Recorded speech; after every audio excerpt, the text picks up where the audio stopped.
समय, दूरी तथा चाल टाइप 3। चलिए शुरू करते हैं। 11 नंबर प्रश्न। सबसे पहले प्रश्न को पढ़ के अच्छा से समझिए। उस पुल की लंबाई ज्ञात कीजिए जिसे 130 मीटर लंबी एक ट्रेन 45 किलोमीटर प्रति घंटा की गति से 30 सेकंड में पार करती है। वेरी सिंपल प्रश्न है, इस तरह का प्रश्न पूछा जाता है। सबसे पहले आपको समझना है, जब एक रेलगाड़ी एक पोल को पार करती है, एक खंभा को पार करती है, या सिग्नल पोल को पार करती है, या एक व्यक्ति को पार करती है, उस कंडीशन में डिस्टेंस क्या लेंगे, यानी कि दूरी क्या लेंगे, सिर्फ और सिर्फ रेलगाड़ी की लंबाई को लेंगे। लेकिन जब एक रेलगाड़ी एक प्लेटफॉर्म को पार करती है तो डिस्टेंस क्या लेंगे, रेलगाड़ी की लंबाई प्लस प्लेटफॉर्म की लंबाई। अगर रेलगाड़ी जब एक सुरंग को पार करती है तो उस कंडीशन में डिस्टेंस आपको क्या लेना है, रेलगाड़ी की लंबाई प्लस सुरंग की लंबाई। जब रेलगाड़ी एक प्लेटफॉर्म को पार करती है तो रेलगाड़ी की लंबाई प्लस प्लेटफॉर्म की लंबाई आपको लेना है। जब एक रेलगाड़ी एक पुल को पार करती है तो डिस्टेंस क्या लेंगे, रेलगाड़ी की लंबाई प्लस पुल की लंबाई। अब यहाँ पर चलिए समझते हैं। तो यहाँ पर उस पुल की लंबाई ज्ञात कीजिए, यानी कि पुल की लंबाई ज्ञात करना है जिसे 130 मीटर लंबी ट्रेन, यानी कि ट्रेन की लंबाई दिया हुआ है, और यहाँ पर स्पीड दिया हुआ है, रेलगाड़ी की लंबाई मीटर में दिया हुआ है, और समय दिया हुआ है सेकेंड में, लेकिन स्पीड जो दिया हुआ है किलोमीटर प्रति घंटा में। तो सबसे पहला काम आप किलोमीटर प्रति घंटा को मीटर पर सेकंड में चेंज कर लीजिए। तो यहाँ पर समझिएगा 45 किलोमीटर प्रति घंटा, यहां पर समझिएगा 45 किलोमीटर प्रति घंटा है, इसको मीटर पर सेकंड में चेंज करना है। मैं पहले भी बता चुका हूं, मैंने बोला था कि आप 5/18 याद रखिएगा। जब आपको बड़ा से छोटा में चेंज करना हो तो छोटा वाला को ऊपर में रखेंगे, जब आपको छोटा से बड़ा में चेंज करना है तो 18 को ऊपर में। छोटा बड़ा का मतलब यहाँ पर क्या, जैसे मीटर पर सेकंड छोटा है और किलोमीटर प्रति घंटा बड़ा है, तो यहाँ पर आप किलोमीटर प्रति घंटा से मीटर पर सेकंड में चेंज कर रहे हैं, यानी कि बड़ा से छोटा में चेंज कर रहे हैं तो छोटा वाला को ऊपर में रखेंगे। यही चीज़ मैंने बताया था, वेरी सिंपल है। तो सबसे पहले आप इसको चेंज कर लीजिए। तो क्या करेंगे, 5/18 से इसको गुना कर लेंगे। तो सबसे पहले 9 से काटेंगे तो 9 दूना 18 और 9 पचे 45, 9 पचे 45, यानी कि यहाँ पर आ गया 25/2। वेरी सिंपल था, 25/2। अब आपको यहाँ पर क्या करना है, तो मैंने क्या बोला था कि जब एक रेलगाड़ी पुल को पार करती है तो डिस्टेंस क्या लेंगे, रेलगाड़ी की लंबाई प्लस पुल की लंबाई। तो आप डिस्टेंस बराबर फॉर्मूला यूज करिए। तो डिस्टेंस क्या हो जाएगा, टोटल पुल की लंबाई को P मान लेते हैं, पुल की लंबाई प्लस रेलगाड़ी की लंबाई, ये हो गया डिस्टेंस। तो डिस्टेंस बराबर होता क्या है, डिस्टेंस बराबर यानी कि दूरी बराबर चाल गुने समय होता है। तो चाल कितना है, 25/2, 25/2 चाल गुने समय। समय यहाँ पर 30 सेकंड दिया हुआ है, तो यहाँ पर गुने में 30 करेंगे और सबसे पहले 2 से काटेंगे तो 15 दूना 30 हो जाएगा, और गुना कर लेंगे इधर में, यहाँ पर मैं लिख लेता हूँ। तो क्या हो जाएगा, 15 पचे 75 के 5, इसके बाद 15 दूना 30 और 7 37, यहाँ पर देखिए इतना हो गया। अब इधर से 130 को उधर में ले जाएंगे तो जाके घटेगा ना, तो P बराबर क्या हो जाएगा, P बराबर 375 माइनस, तो आप इसके नीचे लिख लीजिए तो अच्छा होगा, 130 यहाँ पर, तो घटाने में आसान होगा। यहाँ पर 5 बच गया और यहाँ पर 4 बच गया, यहाँ पर 2 यानी कि 245। देख लीजिए ख ऑप्शन सही है, वेरी सिंपल था, पुल की लंबाई आ गया है। अब चलते हैं अगला प्रश्न, इसी तरीके से सॉल्व करना है। अगला प्रश्न 12 नंबर। सबसे पहले आप पढ़ के समझिए, इस तरह का प्रश्न पूछा जाता है। एक रेलगाड़ी 50 मीटर लंबे प्लेटफॉर्म को 14 सेकंड में पार कर लेती है और प्लेटफॉर्म पर खड़े आदमी को 10 सेकंड में पार कर जाती है। रेलगाड़ी की गति क्या है, रेलगाड़ी की चाल निकालना है, गति निकालना है। वेरी सिंपल है, लेकिन समझना होगा। देखिए यहाँ पर 2 इक्वेशन बनेगा, दोनों इक्वेशन के सहायता से आपको बनाना होगा। बहुत ही आसान है, कैसे इसको सॉल्व करना है समझिएगा। एक बार एक प्लेटफॉर्म को पार करती है 14 सेकंड में, और एक दिया हुआ है कि प्लेटफॉर्म पर खड़े व्यक्ति को 10 सेकंड में पार करती है। तब यहाँ पर आपको क्या करना है ना, दोनों कंडीशन में जैसे यहाँ पर कुछ ना कुछ कॉमन होगा। कॉमन क्या है, तो स्पीड, यानी कि दोनों कंडीशन में स्पीड सेम है तब यहाँ पर आप क्या करेंगे, दो इक्वेशन बनेगा और दोनों में आप क्या करेंगे, स्पीड निकालेंगे। तो स्पीड तो बराबर ही है, तो दोनों इक्वेशन को आप बराबर कर दीजिए। तो वेरी सिंपल है, यहाँ पर कैसे बनाएंगे समझने का प्रयास कीजिए। बराबर का चिन्ह आप ले लीजिए। एक तरफ आप लिखिए जब एक व्यक्ति को पार करती है ट्रेन, तो जब एक व्यक्ति को ट्रेन पार करती है उस कंडीशन में डिस्टेंस क्या लेते हैं, सिर्फ और सिर्फ रेलगाड़ी की लंबाई। तो स्पीड बराबर यानी कि चाल बराबर दूरी बटे समय होता है, तो दूरी आपको क्या लेना है, रेलगाड़ी की लंबाई। तो दूरी बटे चाल बराबर दूरी बटे समय। समय क्या है, एक व्यक्ति को जब पार करती है तो 10 सेकंड का समय लेती है। अब इधर में लेफ्ट में क्या करेंगे, जब एक रेलगाड़ी 50 मीटर लंबे प्लेटफॉर्म जब प्लेटफॉर्म को पार करती है उस कंडीशन में आप डिस्टेंस क्या लेंगे, रेलगाड़ी की लंबाई प्लस प्लेटफॉर्म की लंबाई। तो रेलगाड़ी की लंबाई को आर मान लेते हैं, आर तो पहले माने हुए हैं, और प्लेटफॉर्म की लंबाई 50 मीटर। तो ये डिस्टेंस हो गया। हम लोग क्या लिख रहे हैं, चाल। चाल बराबर दूरी बटे समय। तो दूरी तो ऊपर में लिख चुके हैं और नीचे में क्या लिखेंगे, समय। यहाँ पर समय 14 सेकेंड। अगर आप काटना जानते हैं तो यहाँ पर 10 और 14 में काटिए। 5 दूना 10 और 2 से काटेंगे, 2 सत्ते 14। तिरछा तिरछी गुना करेंगे तो 5 से, तो 2 कितना हो जाएगा, 5R। 5R प्लस में 5 पचे 25 और एक 0 और इधर में 7 से गुना करेंगे तो 7R हो जाएगा।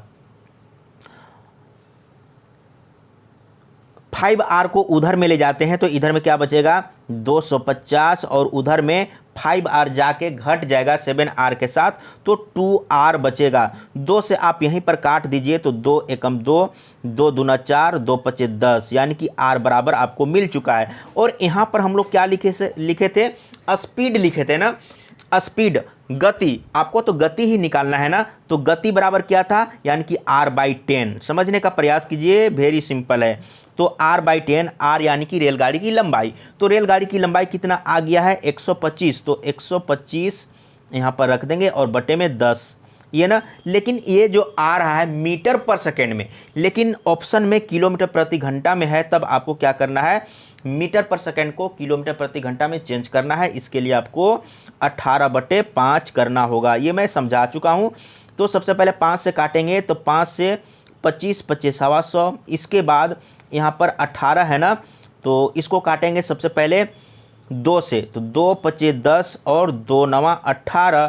5 से काटेंगे तो 5 पचे 25 और 9 और 5 को गुना करेंगे तो 5 नवा 45। देखिए वेरी सिंपल, आसान तरीके से आंसर आ चुका है, घ ऑप्शन सही है। अब चलते हैं अगला प्रश्न 13 नंबर। इसमें क्या है, एक बार अच्छा से सीखिए, फिर कभी आपको दिक्कत नहीं होगा, दोबारा पढ़ने की ज़रूरत नहीं पड़ेगा। 240 मीटर लंबी एक रेलगाड़ी 3 किलोमीटर प्रति घंटा की चाल से रेलवे लाइन के साथ साथ विपरीत दिशा में चलने वाली किसी आदमी को 10 सेकंड में पार करती है। रेलगाड़ी की चाल होगी, रेलगाड़ी की चाल निकालना है। अब यहाँ पर समझिए, जब एक रेलगाड़ी दूसरे रेलगाड़ी को पार करती है या विपरीत दिशा से आते हुए किसी व्यक्ति को पार करती है या कार को, बस को, ट्रक को पार करती है, तो उस कंडीशन में आपको सापेक्ष चाल लेके चलना है। जब ऑपोजिट डायरेक्शन में दो व्यक्ति हो या एक रेलगाड़ी एक व्यक्ति हो, तो उस कंडीशन में जब ऑपोजिट डायरेक्शन में रहेगा तब दोनों का चाल को जोड़ के लेंगे। लेकिन जब एक ही डायरेक्शन में रहेगा, समझिएगा, एक रेलगाड़ी और एक व्यक्ति एक ही डायरेक्शन में जा रहे हैं, तो उस कंडीशन में क्या करेंगे, दोनों का चाल का अंतर लेंगे। सापेक्ष चाल जो होगा दोनों चाल का अंतर होगा। लेकिन जब विपरीत दिशा में रहेगा उस कंडीशन में सापेक्ष चाल क्या होगा, यानी कि आपको जोड़ के लेना है। ये आपको समझना होगा। दो व्यक्ति हो या दो रेलगाड़ी हो या एक रेलगाड़ी एक व्यक्ति एक ट्रेन एक बस कुछ भी हो, यानी कि आपको याद रखना है ऑपोजिट डायरेक्शन में रहेगा तो दोनों के चाल को जोड़ना है, और जब एक ही दिशा में रहेगा तो दोनों के चाल का अंतर को लेंगे। ठीक है, क्लियर हो चुका होगा, वेरी सिंपल। तो वही चीज़ है, लेकिन सबसे पहले आपको क्या करना है, यहाँ पर 240 मीटर लंबी एक रेलगाड़ी है ना, तो यहाँ पर ये मीटर में है। मीटर में है, लेकिन यहाँ पर किलोमीटर प्रति घंटा में है, तो आपको मीटर पर सेकंड में चेंज करना होगा सबसे पहले। तो यहाँ पर क्या करेंगे, समझने का प्रयास कीजिए। 3 किलोमीटर प्रति घंटा को आपको चेंज करना है मीटर पर सेकंड में, तो कैसे चेंज करेंगे, यानी कि बड़ा से छोटा में, तो छोटा वाला को ऊपर में इस तरीके से 3 से काटेंगे, 3 छक 18, यानी कि 5/6, 5/6 याद रखिएगा मीटर पर सेकंड, 5/6 याद रखिएगा। तब यहाँ पर आपको निकालना क्या है, क्या बोला है, रेलगाड़ी की चाल। तो चाल बराबर क्या होगा, अब यहाँ पर समझिए, चाल बराबर दूरी बटे समय, चाल बराबर दूरी बटे समय। तो सबसे पहले आप लिखिए चाल बराबर दूरी बटे समय। तो दूरी आपको क्या लेना है, 240 मीटर लंबी एक रेलगाड़ी 3 किलोमीटर प्रति घंटा की चाल से रेलवे लाइन के साथ साथ विपरीत दिशा में चलने वाली किसी आदमी को पार करती है। जब आदमी को पार करती है तो उस कंडीशन में क्या करते हैं, डिस्टेंस क्या लेंगे, सिर्फ और सिर्फ रेलगाड़ी की लंबाई को। तो रेलगाड़ी की लंबाई कितना दिया हुआ है, 240, और समय कितना दिया हुआ है, समय दिया हुआ है 10 सेकेंड। तो हम लोग यहाँ पर क्या लिख रहे हैं, चाल बराबर दूरी बटे समय लिख लिए ना। लेकिन चाल जो आपको लेना है, एक रेलगाड़ी जा रही है और सामने से यानी कि ऑपोजिट डायरेक्शन में एक व्यक्ति आ रहा है, तो यहाँ पर सापेक्ष चाल लेंगे। तो मान लेते हैं कि रेलगाड़ी की चाल u है और आदमी का चाल हम लोग कितना लाए थे, मीटर पर सेकंड में 5/6 लाए थे, 5/6 लाए थे, ये हो गया। अब यहाँ पर आपको क्या करना है, सबसे पहले इसको काट लीजिए, ये कट गया और 5/6 को उधर में ले जाएंगे तो आपको u यानी कि रेलगाड़ी की गति मिल जाएगा। तो सबसे पहला काम आप क्या करेंगे, तो 24, ये जो माइनस में, अच्छा यहाँ पर प्लस में लेके चलना है ना, क्योंकि ऑपोजिट डायरेक्शन था तो प्लस में लेके चलेंगे। सापेक्ष चाल के लिए क्या करेंगे, जब ऑपोजिट डायरेक्शन रहेगा तो दोनों के चाल को जोड़ के लेना है। तब ये तो कट चुका है, तो क्या हो जाएगा, 24 + 5, अच्छा उधर जाके माइनस होगा ना, माइनस कर लेते हैं, -5/6, 5/6। यहाँ पर हम लोग चेंज किए थे 3 किलोमीटर प्रति घंटा को, तो चेंज करने के लिए ये किए थे ना, हाँ नीचे में 6 सही है। तो क्या हो जाएगा, यहाँ पर कैलकुलेशन कर लेते हैं, 6 से एलसीएम लेंगे तो 6 ही होगा, 6 चौके 24 के 4, हाथ में 2, 6 दूना 12, 2 14 और -5 हो जाएगा और बट्टे में 6 हो जाएगा। ये हो जाएगा u यानी कि रेलगाड़ी की गति हो जाएगा। तो माइनस कर लेते हैं, 1 दाएँ 10 यानी कि 14 में से 5, 14 में से 5 तो 9 5 14 होता है, यहाँ पर 9 और यहाँ पर बच गया 13 और यहाँ पर हो जाएगा 6। ये आ गया है मीटर पर सेकंड में, लेकिन हम लोगों को चाहिए किलोमीटर प्रति घंटा में। तो किलोमीटर प्रति घंटा में चेंज करने के लिए 18/5 से आपको गुना करना होगा। तो यहाँ पर कितना हो जाएगा, 6 तिया 18 और 3 से पहले गुना करेंगे तो 3 9 27 के 7 और 3 तिया 9 10 11 और 3 एकम 3 और 1 4, यहाँ इतना हो गया और बटे में 5 है। तो कितना आ जाएगा, 5 8 40। देखिए ये आपका आ रहा है, एक बार मिला लेना है क्योंकि 8 तो 2 ठो में आ रहा है ना, एक बार मिला लीजिए अच्छा से। तो 5 8 40 कितना बच गया, 5 8 40, एक बच गया है ना, तो हो गया है 17। तो 5 तिया 15 कौन सा आ रहा है, यानी कि ख ऑप्शन सही है। वेरी सिंपल था, इसी तरीके से आपको सॉल्व करना है। अगला प्रश्न 14 नंबर, इसमें क्या है, एक रेलगाड़ी प्लेटफॉर्म पर खड़े व्यक्ति को 8 सेकंड में पार करती है तथा 264 मीटर लंबे इस प्लेटफॉर्म को 20 सेकंड में पार कर जाती है। रेलगाड़ी की लंबाई मीटर में है। वेरी सिंपल है, समझने का प्रयास कीजिए। तो यहाँ पर एक बार एक व्यक्ति को पार करती है और एक बार प्लेटफॉर्म को, तो 2 इक्वेशन बनेगा और यहाँ पर स्पीड बराबर लेके चलेंगे क्योंकि दोनों कंडीशन में स्पीड बराबर होगा, तो यहाँ पर दोनों को बराबर कर देंगे। समझने का प्रयास कीजिए, एक तरफ स्पीड लेंगे जब व्यक्ति को पार करती है। एक रेलगाड़ी प्लेटफॉर्म पर खड़े व्यक्ति को 8 सेकंड में पार करती है, तो रेलगाड़ी की लंबाई हम मान के चलते हैं r। तो ये डिस्टेंस हो गया ना, तो हम लोग स्पीड लिख रहे हैं, यानी कि चाल बराबर दूरी बटे समय, एक व्यक्ति को 8 सेकंड में पार करती है। इधर में क्या लेंगे, प्लेटफॉर्म की लंबाई और रेलगाड़ी की लंबाई। तो रेलगाड़ी की लंबाई r, प्लेटफॉर्म की लंबाई कितना है 264 मीटर,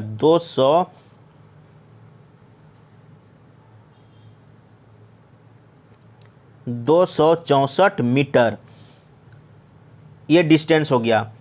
प्लेटफॉर्म को पार करने में 20 सेकंड का समय लेती है। यही काम करते थे ना, यहाँ पर भी आप काट लीजिए 4 से, 4 दूना 8 और 4 पचे 20, तो वेरी सिंपल हो गया। तिरछा तिरछी गुना करिए तो 2r हो जाएगा, और 2 से गुना करेंगे तो कितना हो जाएगा, 2 चौके 8, 2 छक 12 के 2, हाथ में 1, 2 दूना 4, 1 5, इतना हो गया ना। और इधर में क्या हो जाएगा, 5 से गुना करेंगे तो 5r हो जाएगा। 5r, 2r उधर जाके घटेगा, तो इधर में क्या हो जाएगा 5 2 8, और 2r को उधर में ले जाके घटा देंगे तो 3r बचेगा। 3 से काट लीजिए, तो 3 से काटेंगे तो यहाँ पर आपको r इक्वल टू मिल जाएगा 3 से, 3 एकम 3, 2 बच गया तो कितना हुआ 22, 3 सते 21, 1 बच गया, 3 छक 18, इतना आ गया r बराबर। तो अब यहाँ पर देखिए, ये जो हम लोग लिखे थे ये क्या था, यानी कि चाल था। तो यहाँ से आपको चाल मिल जाएगा, लेकिन निकालना क्या था, रेलगाड़ी की लंबाई। तो रेलगाड़ी की लंबाई निकालने के लिए तो सबसे पहले चाल आप निकाल लीजिए। अच्छा सॉरी, रेलगाड़ी की लंबाई तो आ गया, रेलगाड़ी की लंबाई यहाँ पर डायरेक्ट आ गया, तो यहाँ पर अब आपको कुछ भी करने की ज़रूरत नहीं है, ग ऑप्शन सही है। तो यही काम करना था, बहुत ही आसान है, एक बार समझना होगा, सीखना होगा, फिर कभी कोई दिक्कत नहीं होगा। अब चलते हैं 15 नंबर और लास्ट नंबर है। ये जो प्रश्न है वेरी इंपॉर्टेंट प्रश्न है। इसमें आपसे पूछा है क्रमशः 100 मीटर तथा 120 मीटर लंबी 2 रेलगाड़ियां समांतर पटरियों पर एक ही दिशा में क्रमशः 72 किलोमीटर प्रति घंटा तथा 54 किलोमीटर प्रति घंटा की चाल से जा रही है। मिलने के कितने समय बाद पहली गाड़ी दूसरी रेलगाड़ी को पार कर जाएगी। तो यहाँ पर आपको समय निकालना है। सिंपल में समय बराबर दूरी बटे चाल करना है, लेकिन आपको यहाँ पर समझना है समय बराबर क्या होता है, दूरी बटे चाल, लेकिन चाल यहाँ पर क्या लेंगे, सापेक्ष चाल। जब 2 रेलगाड़ी एक ही डायरेक्शन में जा रही हो तो उस कंडीशन में सापेक्ष चाल क्या होगा, दोनों गाड़ी का चाल का अंतर होगा। लेकिन जब ऑपोजिट डायरेक्शन में, एक इधर जा रही हो और एक इधर आ रही हो, ऑपोजिट डायरेक्शन में एक दूसरे को पास कर रही है, उस कंडीशन में दोनों रेलगाड़ी की गति को जोड़ के लेंगे सापेक्ष चाल के लिए। क्लियर है ना। तो यहाँ पर क्या बोला है समझिएगा, 100 मीटर तथा 120 मीटर लंबी 2 रेलगाड़ियां समांतर पटरियों पर एक ही दिशा में, एक ही डायरेक्शन में, तब क्या करेंगे, अंतर लेंगे, दोनों रेलगाड़ी की गति का अंतर, तो सापेक्ष चाल हो जाएगा। यानी कि 72 में आपको 54 घटा लेना है। 54 कितना घटाना है, 54 ना, 72 में आपको 54 घटाना है, कितना हो जाएगा, 1 दाएं 10 12, 12 में 4 घटाएंगे तो 8 4 12, 8 आ गया, यहाँ पर 6 बच गया, 6 में 5 तो 1, यानी कि आ गया 18 किलोमीटर प्रति घंटा। लेकिन आपको क्या करना है, मीटर पर सेकंड में चेंज कर लेना है। 18 किलोमीटर प्रति घंटा आया ना, इसको मीटर पर सेकंड में चेंज करने के लिए 5/18 से गुना करेंगे, 18 कट गया तो आ गया 5 मीटर पर सेकंड। वेरी सिंपल, याद रखिएगा 5 मीटर पर सेकेंड। अब यहाँ पर समझिए, जब एक रेलगाड़ी एक दूसरे को पार करती है तो उस कंडीशन में डिस्टेंस क्या लेंगे, दोनों रेलगाड़ी की लंबाई को जोड़ के, या पुल को भी पार करती है तो क्या करते हैं, रेलगाड़ी की लंबाई प्लस पुल की लंबाई, समझिएगा। तो हम लोग यहाँ पर समय बराबर लिख रहे हैं, समय बराबर दूरी बटे चाल। तो दूरी कितना हो जाएगा, 100 मीटर और 120 मीटर कितना हो जाएगा, 220 मीटर ना, 220 मीटर। तो यहाँ पर 220 मीटर लिख दीजिए। समय बराबर दूरी बटे चाल, और चाल हम लोग निकाले थे 5, यही ना। तो 5 से काट दीजिए तो क्या हो जाएगा, 5 चौके 20, फिर से 5 चौके 20, यही ना, यानी कि 44 सेकेंड। वेरी सिंपल था, इसी तरीके से आपको सॉल्व करना था। जो भी मैं टाइम को लिया हूं, समझाने के चलते टाइम को लिया हूं, अगर आप सीखे रहेंगे, समझे रहेंगे तो बहुत ही कम समय में सॉल्व हो जाएगा। मैंने 5 प्रश्नों को आप लोगों को डिस्कस करके बताया। अगर आप लोगों को इस 5 प्रश्नों में किसी भी प्रश्न में थोड़ा भी डाउट हो, आप फिर से इस 5 प्रश्नों को आप प्रैक्टिस करिए। अगर थोड़ा भी कहीं डाउट रहता है तो ज़रूर कमेंट में लिख के बताइएगा, मैं फिर से समझाने का प्रयास करूंगा।